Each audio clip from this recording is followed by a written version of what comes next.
नमस्कार, मेरा नाम colonel Virendra Kumar, independent nationalist. और आज बात करेंगे इंडिया चाइना रिलेशनशिप के ऊपर। और जो प्रेसिपिटेटिंग पॉइंट है वो पॉइंट आया बेसिकली कांग्रेस की तरफ से।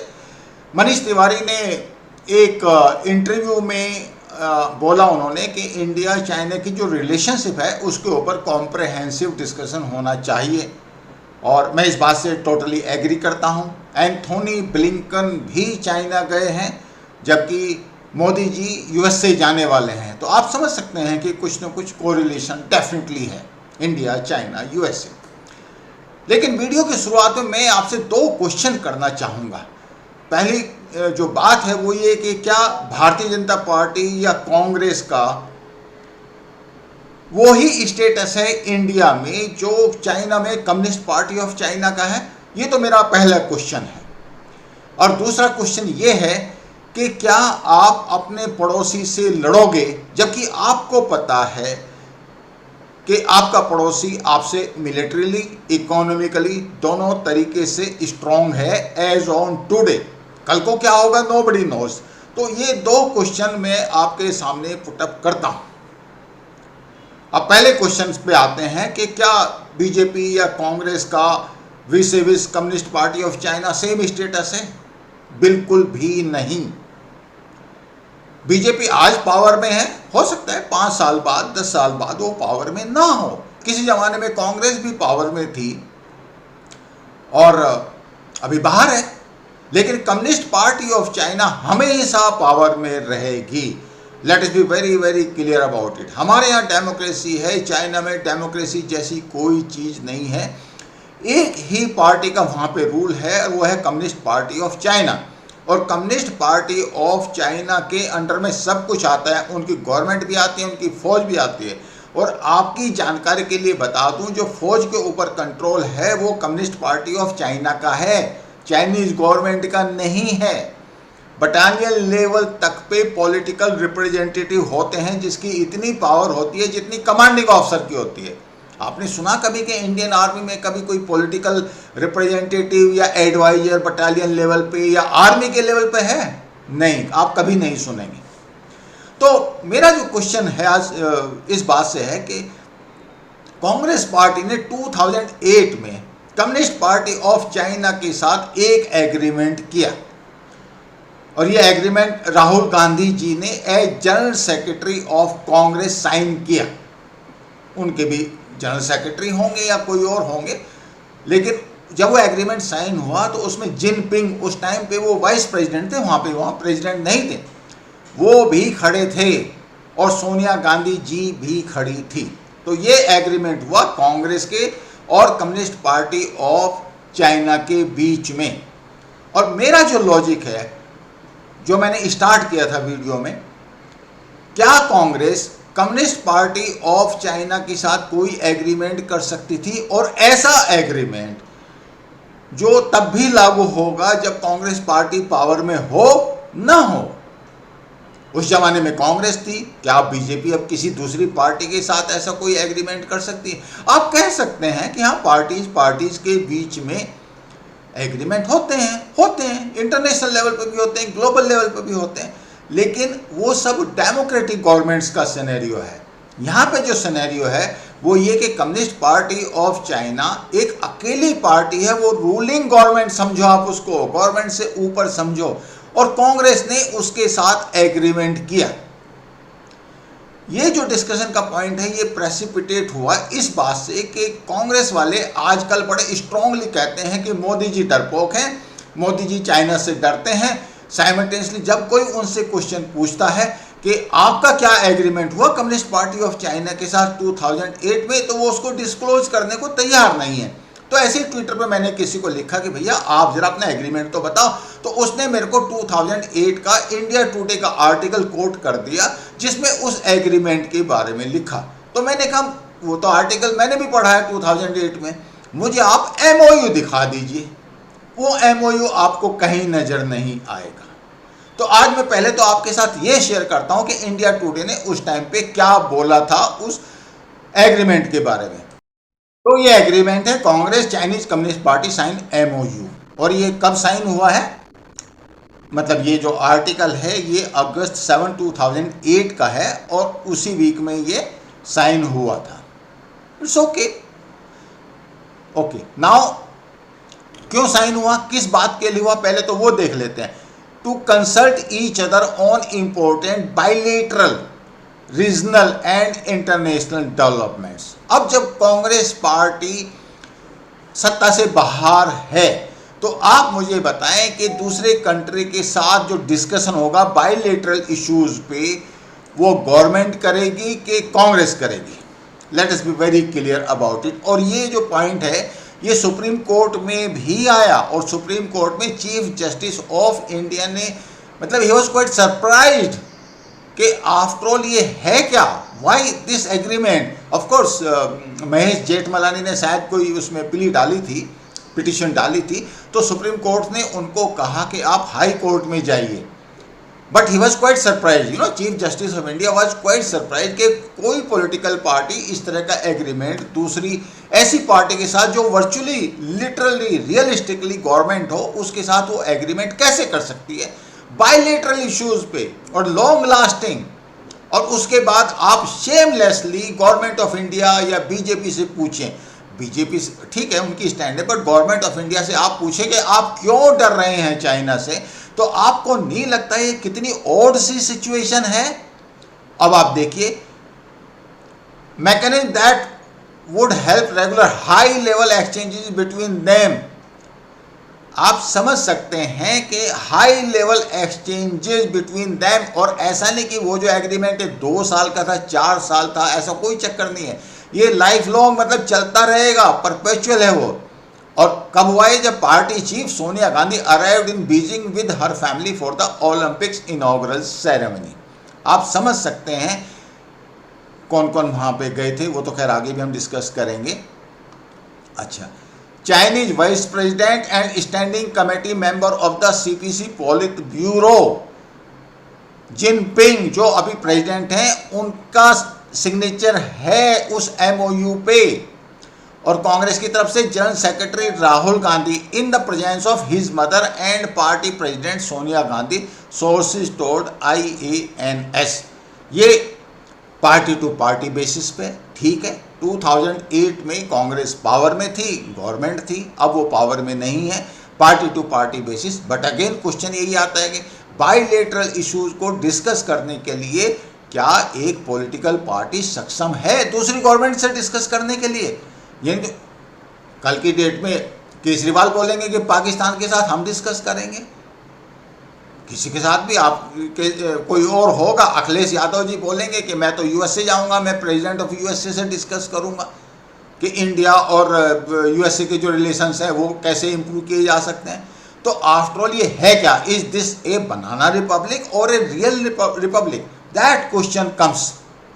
ओके, अब उसके बाद आप देखिए, Sonia Gandhi who is also the chairperson of India's ruling United Progressive Alliance would meet Chinese President Hu Jintao at a banquet Friday that he is hosting for some of the world leaders who have come for the inaugural ceremony of Beijing Olympic Games. Means Sonia Gandhi, who was not in any official position, she was not Prime Minister, but she was being treated as Super Prime Minister. This is what Congress has done to us. आप समझ सकते हैं पूरा जो भी किसी, मैंने पहले भी कहा, जैसे किसी और पॉलिटिकल पार्टी के साथ जहाँ पे डेमोक्रेटिक आप पार्टी टू पार्टी एग्रीमेंट कर सकते हैं, बट चाइना में communist party is a government and Congress is in opposition now and agreement continues and nobody is ready to disclose that agreement. अब जो मेरा जो पॉइंट है वो ठीक है, वो ओलंपिक गेम देखने गए, आपको कहीं इसमें पूरा जो एग्रीमेंट जो आर्टिकल आपने पढ़ा इसमें कहीं आपको मनमोहन सिंह जी नज़र आ रहे हैं? आपको दूर दूर तक वो नज़र नहीं आएंगे। ये हमारे यहाँ की ट्रेजेडी है। मतलब एक ऐसा सिस्टम हमने डेवलप किया जहाँ पे prime minister of India insignificant हो गया, ना उसकी पार्टी ने उसको पूछा, ना गवर्नमेंट ने पूछा, और एग्रीमेंट जो है वो general secretary of Congress party Rahul Gandhi ji कर रहे हैं। और किसके साथ कर रहे हैं? जिनपिंग के साथ कर रहे हैं, जो दुनिया में आजकल क्लेम कर रहे हैं कि he is the most powerful person. Now the point is कि जब ये बायलैटरल डिस्कशंस होंगे, ये डिस्कशंस कंटिन्यू कर रहे हैं by the way, Rahul Gandhi as per this agreement, as per this MOU, they are in regular touch with communist party of China. अगर वो काठमांडू जाते हैं तो वहाँ पे उनकी एम्बेसडर से बात करते हैं। जब आप देखो डोकलाम क्राइसिस था, उस टाइम पे भी वो चाइनीज एम्बेसडर से उनकी मुलाकात हो रही थी। तो मुझे आज तक पहले तो ये समझ नहीं आया कि हु ऑथराइज्ड देम, कि when they are in opposition कैसे वो दूसरी गवर्नमेंट से बात कर सकते हैं बायलैटरल डिस्कशंस के लिए। और अब दूसरे पॉइंट पे मैं आता हूँ। दूसरा point, China as on today technology wise, economically, military wise हमसे स्ट्रॉन्ग है, नो डाउट। इसका मतलब ये तो नहीं कि हमें डरना है उससे। अल्टीमेटली जो डिसीजन होगा किसी भी मिलिट्री एडवेंचर का अगर चाइना करता है तो वो किस बात से डिसाइड होगा? वो इस बात से डिसाइड होगा कि जो पॉइंट ऑफ कांटेक्ट है उस पर क्या सिचुएशन है। बट नेवरदलेस, अगर मैं समझदार हूँ और मैं कमज़ोर हूँ, ऐसा मेरा परसेप्शन है फॉर द टाइमिंग, कमज़ोर इन द सेंस कि नॉट दैट के I can not withstand the offence, कमज़ोर इन द सेंस कि I am not ready for offence. India इस पोजीशन में नहीं है कि वो चाइना के ऊपर अटैक कर सके। Late us be very blunt about it. तो फिर मैं किस चीज़ के लिए तैयारी करूँगा? पहली बात तो मैं अलायंस ढूंढूंगा। मैं सोचूंगा कि और कोई पड़ोसी है जो मेरी हेल्प कर सके। क्वाड एक एग्जाम्पल है, अमेरिका का एग्जाम्पल है। क्या कोई पड़ोसी आपके लिए लड़ सकता है? बिल्कुल नहीं लड़ेगा। इंटरनेशनल रिलेशंस में क्या आप सोचते हैं कि US से हमारे लिए लड़ेगा? दूर दूर तक नहीं लड़ेगा। लेकिन क्या आप सोचते हैं कि लड़ने के अलावा और कुछ वो आपको सपोर्ट दे सकता है? बिल्कुल दे सकता है। वेपन्स का दे सकता है, इंटेलिजेंस का दे सकता है, इंफॉर्मेशन गैदरिंग का दे सकता है। आपको ये बता सकता है कि चाइना की हालत आज कहाँ पतली है। ये बता सकता है कि चाइना ताइवान के ऊपर कब अटैक करने जा रहा है, उस टाइम पे आप भी अपनी अपॉर्चुनिटी निकाल लो। तो ये कहना कहाँ तक उचित रहेगा किसी के लिए भी? मेरे को ये एडवाइस करना कि तुम चाइना पे आज अटैक करो, या फिर आप कमज़ोर हो। अरे मैं कमज़ोर कैसे हूँ? I am getting ready militarily, economically, I am getting ready. हाँ, अगर वो आज भी अटैक करता है, और वो मैंने गलवान में और लेह लद्दाख में मैंने दिखा दिया इंडिया ने कि अगर आप अटैक करेंगे तो आपकी कैजुअलिटीज़ होंगी। अब एक बड़ा स्टैंडर्ड सा पॉइंट आता है कि गलवान में आपके 20 मर गए, उन्होंने तो 4 ही दिखाए। सबको पता है कि कम से कम 30-35 उनकी कैजुअलिटीज़ मिनिमम हुई हैं।